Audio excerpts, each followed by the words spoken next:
Hello, my starlings. How are you doing? It's been forever, or at least a couple of months, since last we got to hang out due to a little bit of illness on my part. Probably COVID. Fuck you, COVID. And then just a lot of recovery and, frankly, a lack of daylight hours because I record while driving and the commute was happening kind of in dark on both ends. Not a lot I could do there. But now, at least one day of the week, I'm traveling in lightness. So as long as I'm up to the recording on the drive home, right now I can do that. So, what are we going to talk about today? It's been so long. It's a whole new year since last we talked. That's a long time, a whole year. I know, it's such an old joke. We all do it. But I am going to lean into that a little bit and share what was not a New Year's resolution last year, but a personal resolution that happened right after New Year's that formed one of the bases for a very remarkably balanced and healthy year, like shockingly so, and how that's played out for me now, and yeah, a little bit about New Year's resolutions. So first off, let me share. I'm not a fan of the New Year's resolution as is typically engaged with, because we think of things that we should do, and then we're like, oh, this thing that I've never done but I should do, I'm going to make that my New Year's resolution, because somehow we have this belief that the power of the new year is going to wipe out everything and behavior and tendency of the past and open up the door wide for me to be a whole new me. It's a whole new year, as if all of our past practices are not still playing into our future choices. Bullshit! That is not how this works. Our patterns are our patterns, and shifting them takes some interesting work. Totally can be done, but there's not a magical day that will simply make that happen. New Year's is not magical in that way. There's some really cool energy that can be used on a magical basis. That is very different than thinking of it as, hey, it's a new year, so like I'm going to magically transform in my body, my mind, my soul, and do the things that I believe that I should do because the world tells me that I should be eating this and moving that and doing this and exploring that, and screw all that. Instead, I went with, now this was years ago, so this is the only New Year's resolution. There were 2 years that I did New Year's resolutions where I really meant it, and I totally did them. Occasionally got really close to missing the goal, but I never actually did, because I made them smart, specific, measurable, attainable, realistic, timely, or timed. Sorry, I don't know why I get snarky about SMART goals. There's nothing particularly wrong with them. It's not my.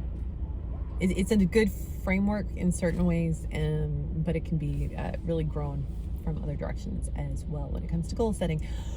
So, what were these 2 years and these miraculous goals that I did? Oh my God, they were so good. Strongly recommend both of them for anybody else if they're so inclined. The first one was, I was feeling a little, not shut in, but, recognizing that, maybe I should get out a bit more and experience more of the creative side of life that the world has to offer. So my New Year's resolution was that I would go to one live event every month for the year. Just one. I mean, I could do more than one if that's how it worked out, but one live event every month for the year. There were a couple of months that got we got a little close, a little thin there, scraped by, made it happen. But also, oh my God, I had some amazing experiences and some wild ones. So to give you some of the range, I think I started the year with going to the laser show at the, oh my God, what is the place called? The planetarium. So planetarium, check out the lights and the planets and the funky things. And oh my goodness, am I stuck in traffic or what? Oh, you're traveling way too fast. Sighs, what you gonna do? What you gonna do when they come for you? I'm gonna switch lanes is what Sighs is gonna do, because I do not want to get stuck again. That was horrible. I know better than this. I've been down this stretch of road before. You should always switch lanes when you can after that one particular light. Now, first month, we were in January. Pretty sure it was the first one. It was at the planetarium. Now, the sad truth is that I also think that was the last year that they did the laser light shows at the planetarium. So they would do them on Friday and Saturday nights, usually 2 showings at like 9 and 11. They would play Pink Floyd, I don't think they did Momentary Lapse Reason, but they would do Dark Side of the Moon, I think. But Pink Floyd was definitely common, and I cannot remember the other one right now that they did.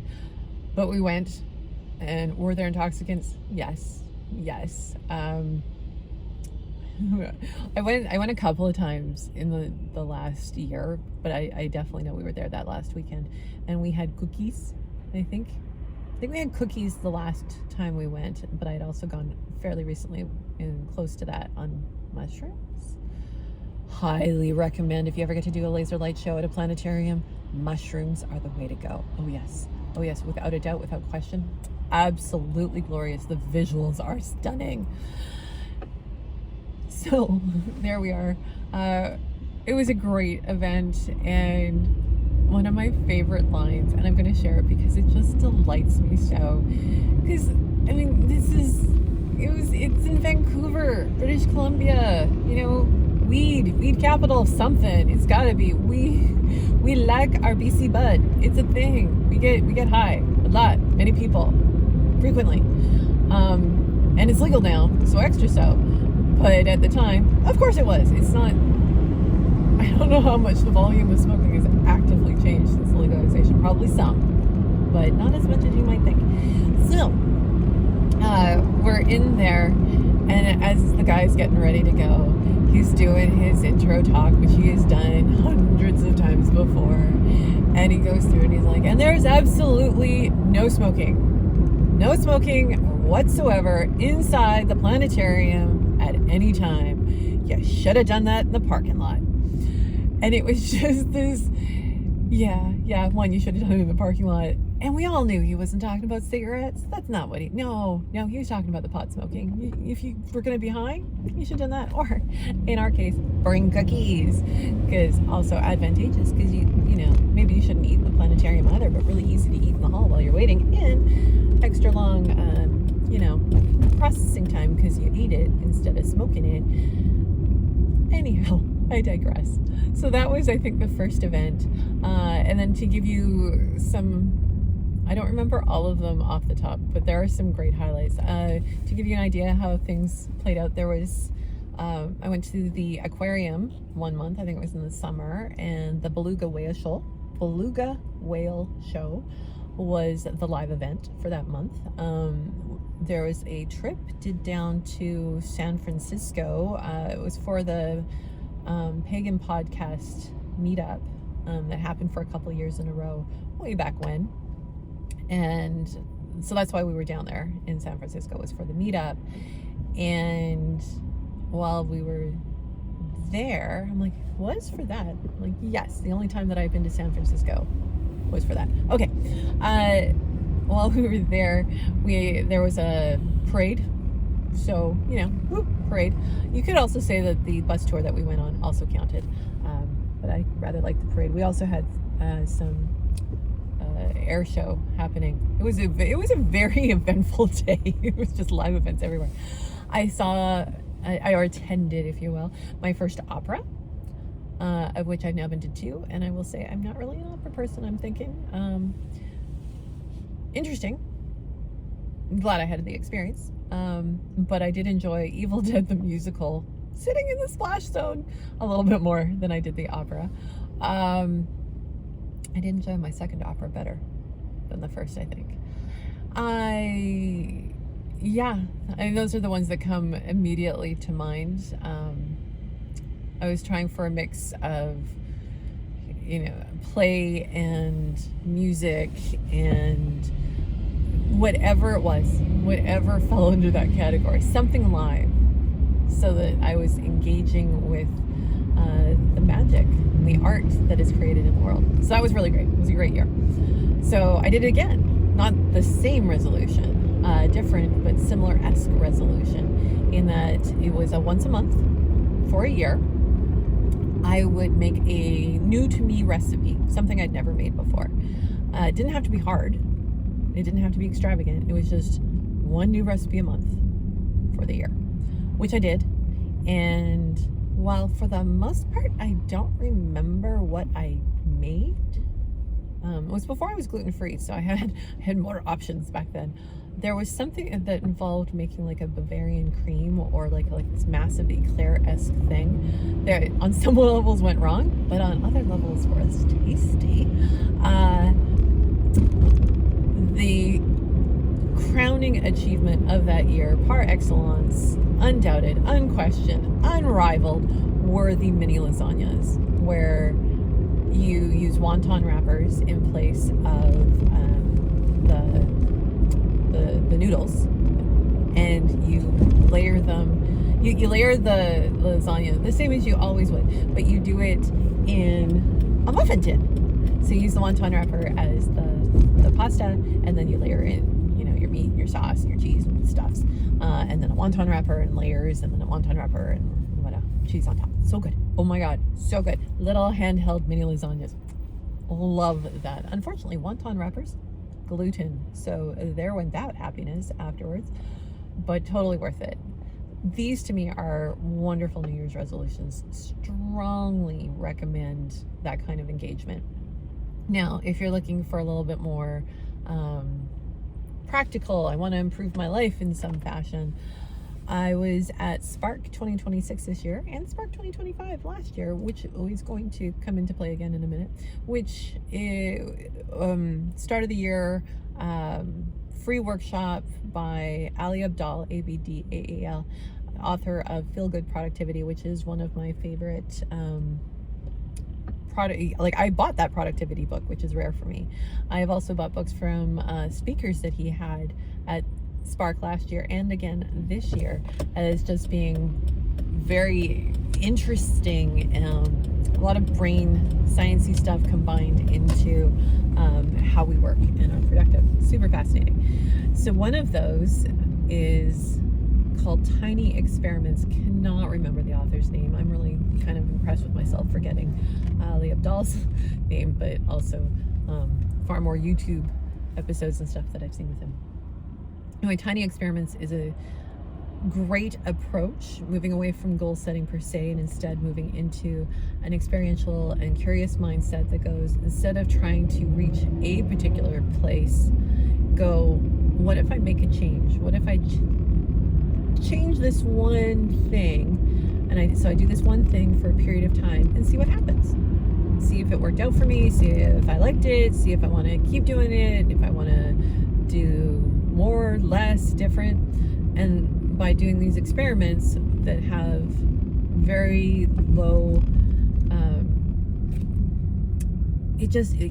there's not that feeling of I have to achieve this thing. It doesn't have that weight and expectation on it, and it frees us to just be curious and to try things out and see what happens, which arguably is kind of what I did last year with Spark 2025. Accidentally helped set off a change of behavior that arguably could have been said to have been my version of a tiny experiment at the time, though I had not engaged with the concept yet. I heard about it later through one of Ali Abdaal's podcasts, I think. So, and what is this thing that I keep talking about? So, just to finish off on that brief idea of engaging with New Year's resolutions, you do you. Find a way that makes you happy. If you're totally happy with your life, keep it that way. If something isn't happy, then explore different ways to change it. And the Tiny Experiments is really good way to do so. Ali Abdaal is all very pro quarterly quests, which I totally get. I tend not to focus on year-long goals. I'm more of like, where do I want to end up in life? And I have done this. I've done some serious diving into what are my priorities in life. What does my best life look like? That is my preferred thing. What does my best life look like when I'm talking about things that I have control over, right? Like, my best life involves me being a millionaire. Okay, sure, but let's dial that back and go with what's available to me right now. What does that best life look like? My money is managed. My home is happy. My rest is realized. Yes, they are all alliterative because that made my brain happy and easier to remember. So I've gone through that, and there are aspects of that well, then ideally, in 5 years, here's where I would want to be with that. Well, to be there in 5 years, this is where I need to be in a year. Well, to be there in a year, here's where I need to be in 3-4 months. And then to be there in 3-4 months, then this is what I have to do monthly. And then that's what I have to do weekly. This is what I have to do daily.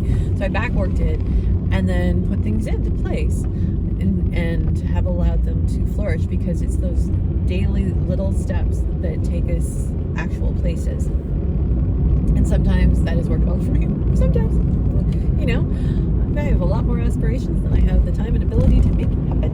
Such is life. But last year, before this time of year, so it was in November, December, I had been off due to I was not mentally healthy at the time, so I was off for a couple of months working to recenter myself and get out of the mental quagmire that I was in. Started on anxiety meds, and wow, do I wish I had done that years ago. That would have made life better and easier. No kidding, no lies. Though also getting the right medication was a bit of a journey. That went more than a little awry. It turned out that the first one that I went on was it calmed my emotions, but physically set me off, so I couldn't sit still. It was demented. I got very organized in my home though, like really organized. Spent too much money, but my spice racks, they are a thing of beauty. Truly beautiful. So from that, I had realized and decided that I cannot afford to keep spiraling down, because that's what it feels like. I'm gonna be 55 this year. I will be a senior this year. I am kind of traumatized about this. I'm right on schedule, actually, and that's a different story, different day. It's okay. I can't afford to keep spiraling down. I've had the real blessing of being in a work situation where I was still paid while I was off and given the time and space to recover.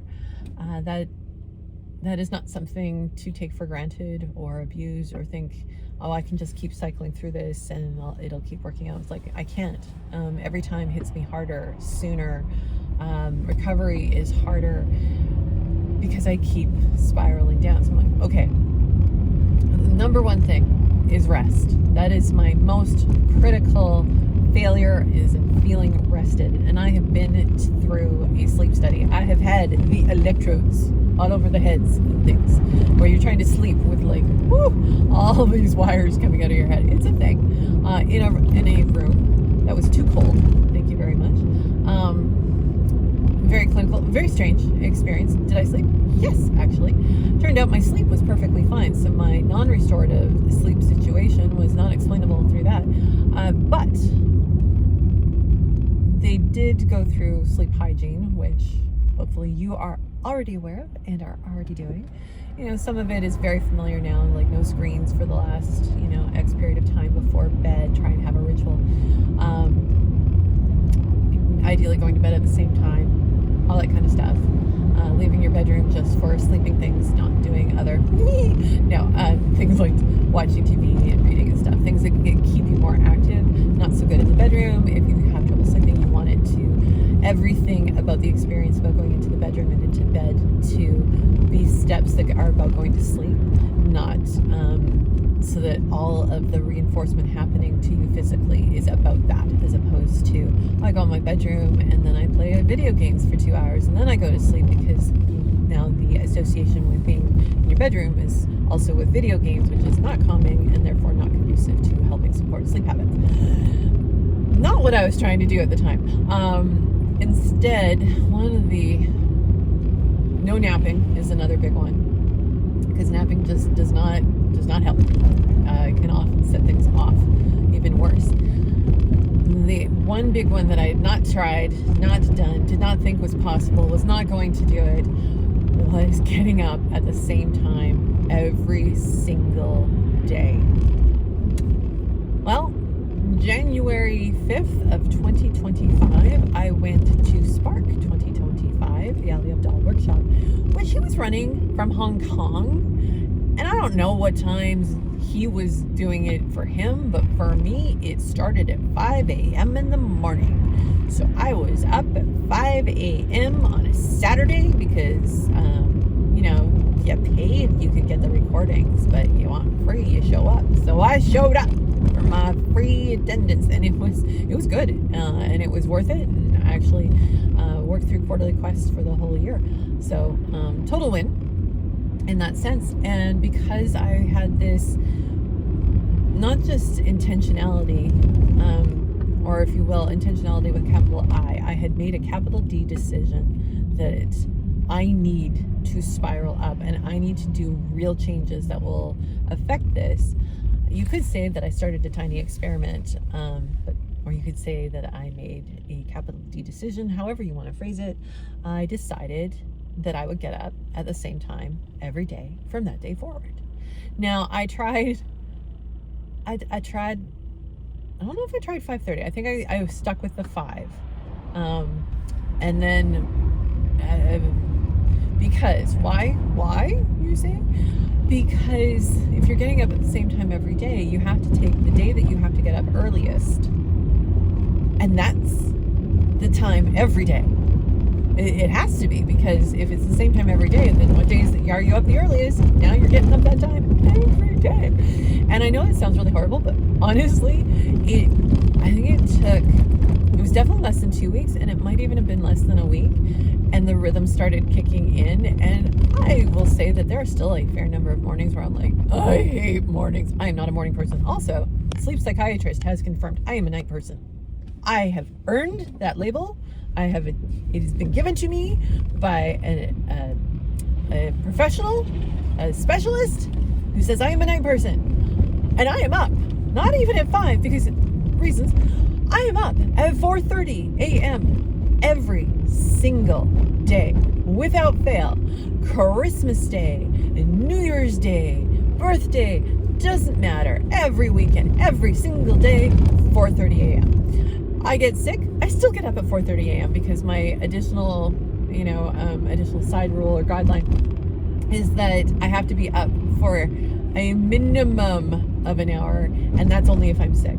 Generally, the rest of the time, minimum of an hour and a half before I can go back to bed, so that there's a truly distinct feeling that I got up, and I truly got up, so that I'm not just like, I got up, but then I went back to bed, and my body and psyche experienced it as really just one continuous event with a little blip in it. So has to have that separation. 4:30, and it's January 21 today. Every day since January 5th, 2025, and we are January 21st, 2026. Every day, without fail. In the last year, I still struggle with tiredness, but I'm doing better. My physical movement got a lot better when I'm not sick.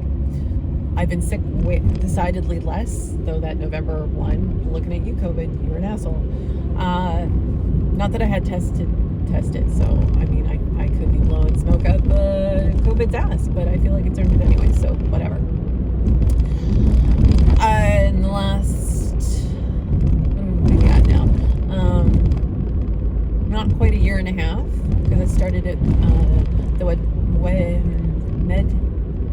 management clinic in September of 2025. I've lost almost 70 pounds in that time frame. I've been sober, like completely sober, since the equinox, so March 20 something of 2025.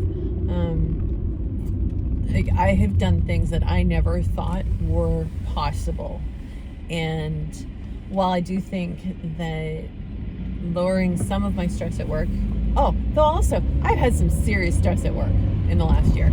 I'm in a different job, which always comes with stresses. There's been some interesting things to deal with, but I've had some stresses, and I still have actually been really calm and engaged with my emotions. I have not been shut down. Like, amazing. Same with like my therapy sessions. I have seen a distinct upward trend in all areas of my life. Some of them to greater extents than others, but in all areas. And while yes, the anxiety med's a total win, and I'm not going to say that the sleep thing in and of itself did it, but I do think and firmly believe that it was a major component of being able to live the life that I want to live. That when I go, what does my ideal life look like? One, the ideal life that's quite close to where I am now, that doesn't, involve a radical, massive changes or building an entire new business and blah, blah, blah. But that one, I'm living that. I'm still developing, I'm still improving, I'm still getting better with a whole number of things, but I'm getting that. And I do think the sleep had a lot part to do with it. All right, so I'm going to leave it there, as that's the most recent non-New Year's, because I did not decide on New Year's Eve that I was going to do this thing, and that's my New Year's resolution. Again, too weighty, too much, I think. I had decided that I was going to spiral up. I need to live better. I need to feel better. I need to stop getting sick all the time. I'm going to try this thing for my sleep that I've never tried before and see what happens. So I was doing a tiny experiment. I'm going to try it, see what happens. And I'm still doing it. And I am never, ever going to be a morning person. I am never going to be like, what? This is so much fun. But the reason that I get up at 4:30 instead of 5, even though 5 is like the comfortable minimum. Like 5:30 is the minimum. Like, I have to get up and move my ass, but I can do it and get out for essentially it's daycare days, and then I have to get out by 6:15. I could do it. It's not good. 5 is much better. But why do I get up at 4:30? Because it turns out that if you do all of your practical shit before you go to work, when you get home, you can just be tired and done and do some enjoyable things and go to bed. That you don't have to do those other things that are the practical requirements of living that you want to have done every day. So I get up at 4:30 so that the things that are on the I want to do this every day, for the most part, happen before I go to work. It's remarkable.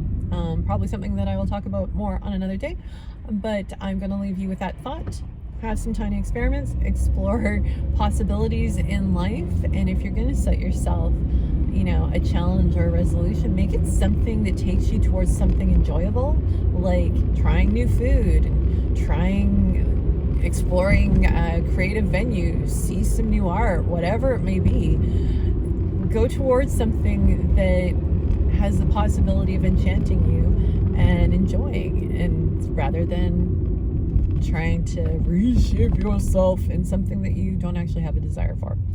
With that, I leave you with all of my love and appreciation. Take great care of yourselves. Blessed be.